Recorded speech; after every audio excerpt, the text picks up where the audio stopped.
Okay, good morning. Good morning. It's a delight to be here. And I want to say good morning or buenos dias to our special friend, Mama Surly. Yes. You know, Victor, I was speaking with him just before our service. He's quite an interesting person. He was telling me that he just finished a 90-year retreat in Tibet. So he's quite dedicated to the practice. Yes. He's quite spiritual. Yes. Quite. Yeah. I understand he's going to be teaching some classes here. Yes, I think so. Will you be announcing that later? Yes, I'll be announcing those Okay. classes. Okay. So Buddha, I said Buddha. Victor. Oh, Freudian slip there. We'll be announcing the classes, and I do know that all of his classes are free, because he told me he does everything on a pro bono basis. And so I'm looking forward to hearing what he has to say.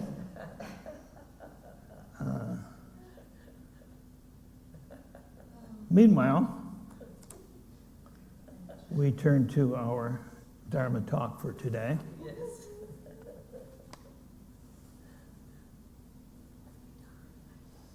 Excuse me, I need to bone up on my notes here for a minute.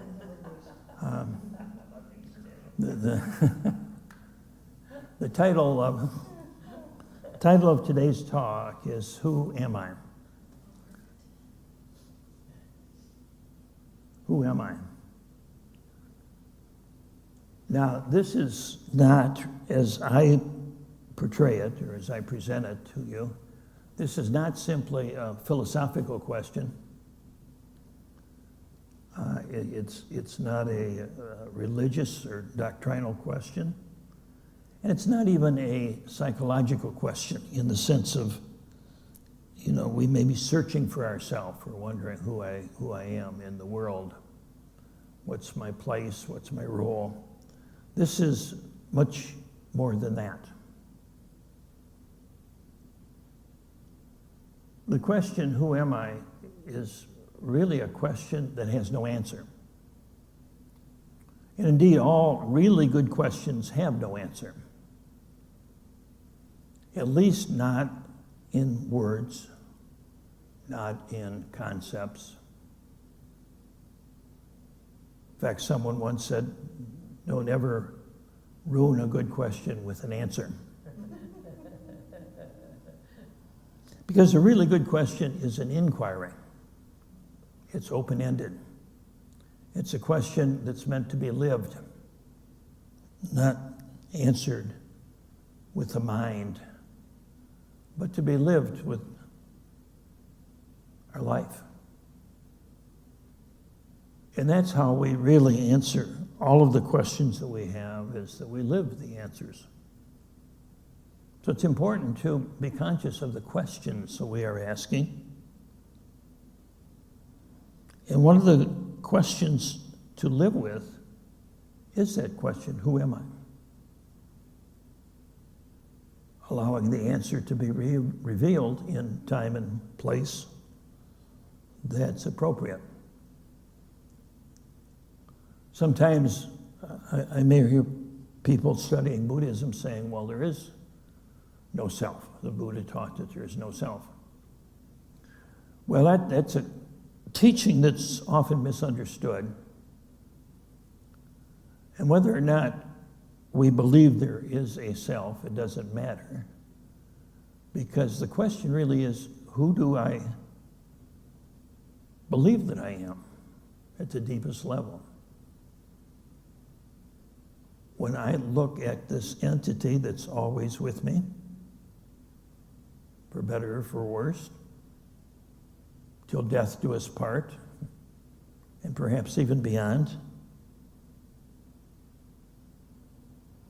it's this entity called I, or me. So who is this? You know, we may know or think we know the people in our life. We may even think we know about ourselves and about others, which we usually do. But knowing about something or someone is not the same as knowing it. Knowing about who you are is not the same as knowing who you really are. Or the question might even be who you or what you really are. Because there may not even be a who that's there, but something is there. I can promise you that. A few years ago, I was at a personal retreat experience, and in that particular retreat, we would spend 10 to 12 hours a day looking into someone's eyes, asking the question, who are you? Who are you? And then when we weren't doing that, the instruction was to do our own meditation on that question of who am I? So that question was with us 24/7 for a full week.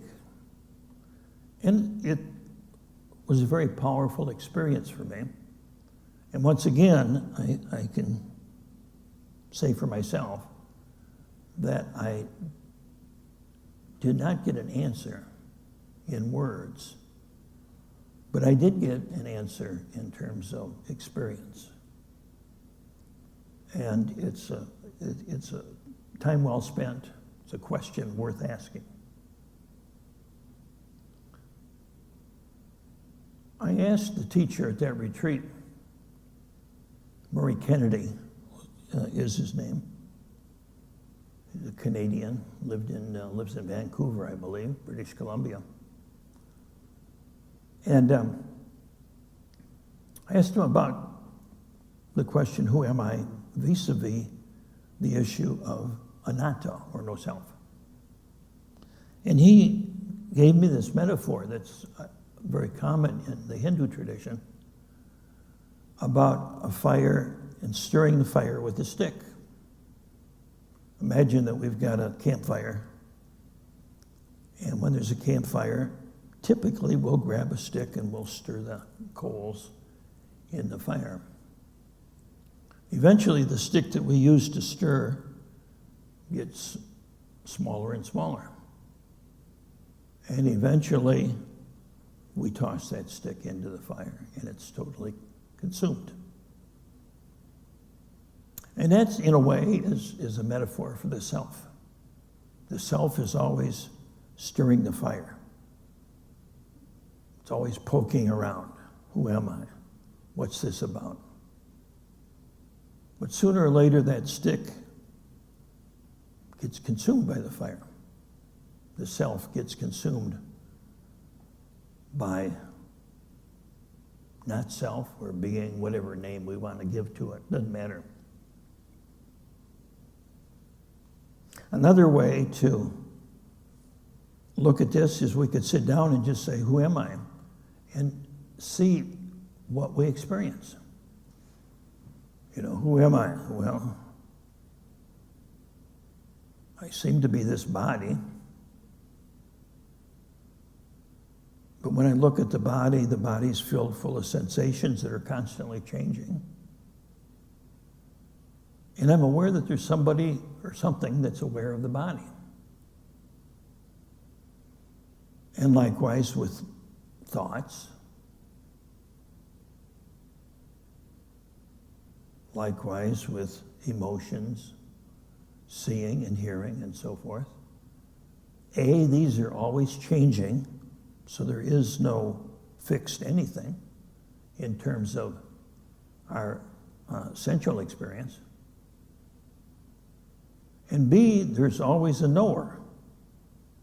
So who is it that's aware of the body, the mind, hearing, seeing, tasting, and so forth? who is that that's aware? So the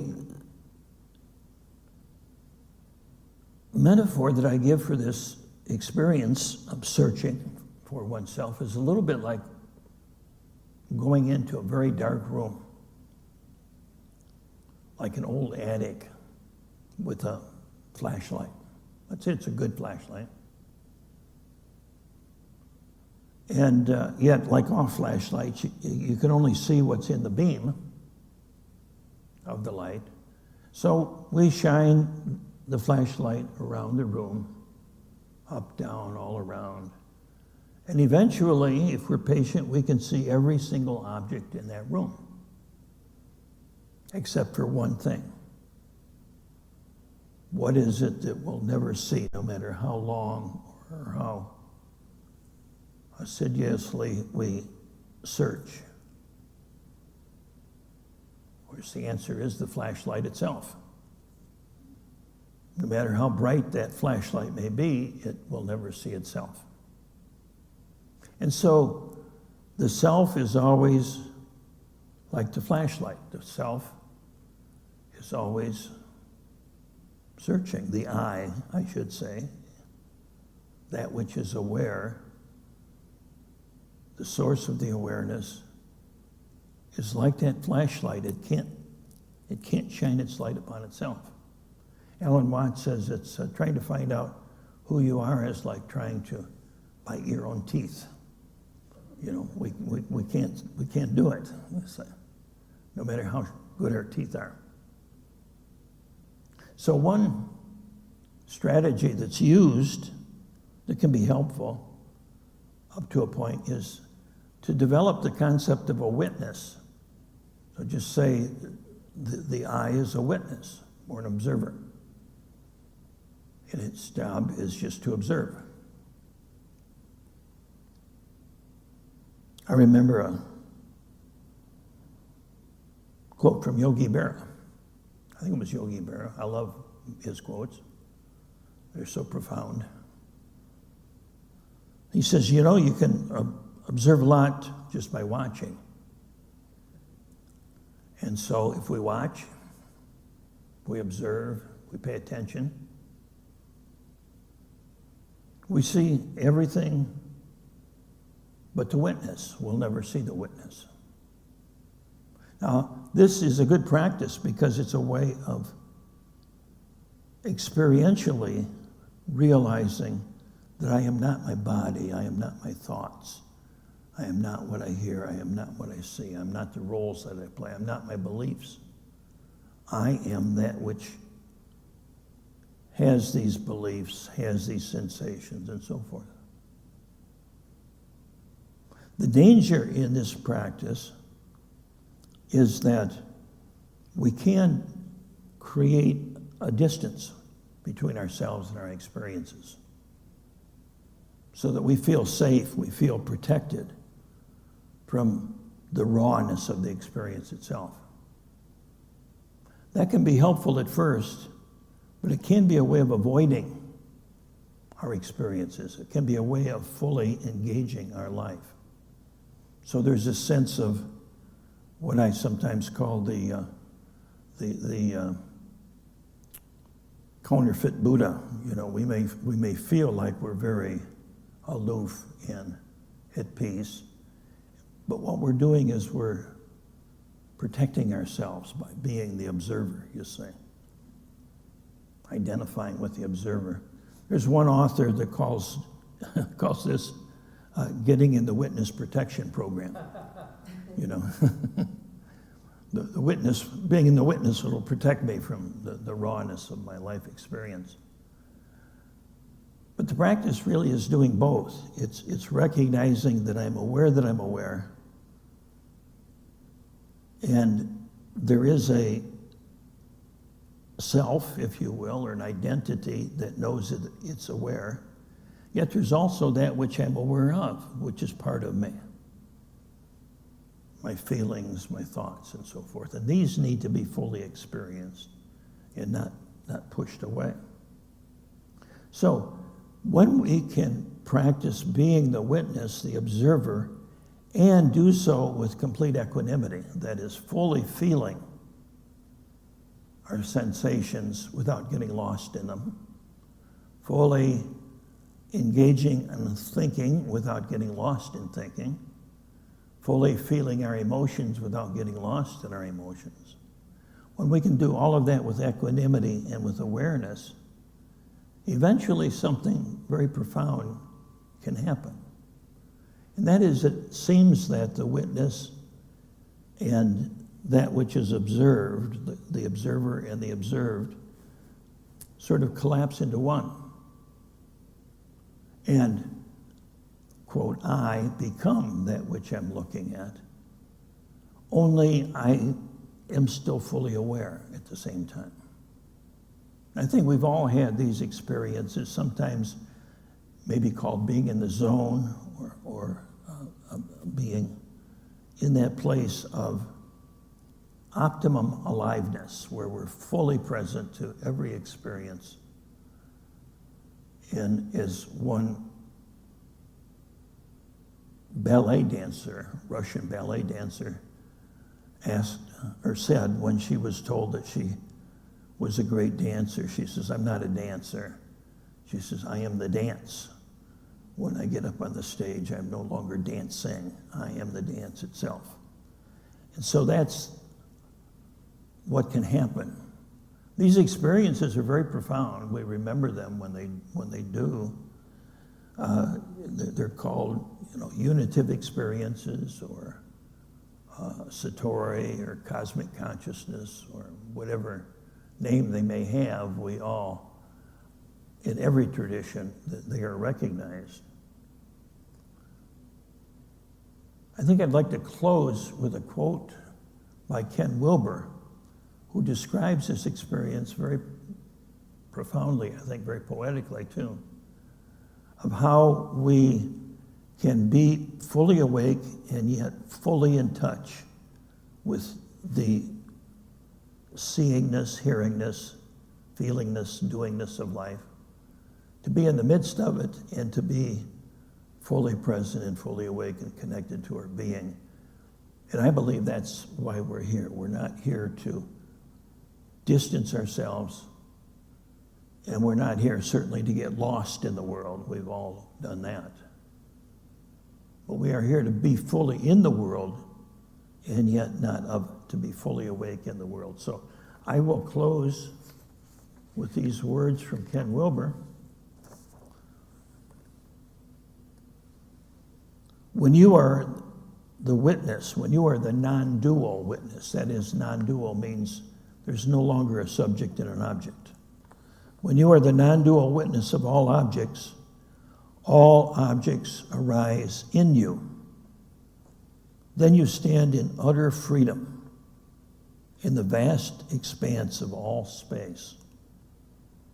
In this simple one taste, which is what the Tibetans call this experience, the one taste, the wind does not blow on you, it blows within you. The sun does not shine on you, it radiates from deep within your very being. When it rains, you are weeping. You can drink the Pacific Ocean in one gulp and swallow the universe whole. Supernovas are born and die, all within your heart. And galaxies swirl endlessly where you thought your head was. And it's all as simple as the sound of a robin singing on a crystal clear dawn. We don't make it happen. It's the nature of what is. And so I invite you to live the question, who am I? Thank you for sharing the Dharma with us. Thank you for sharing your practice.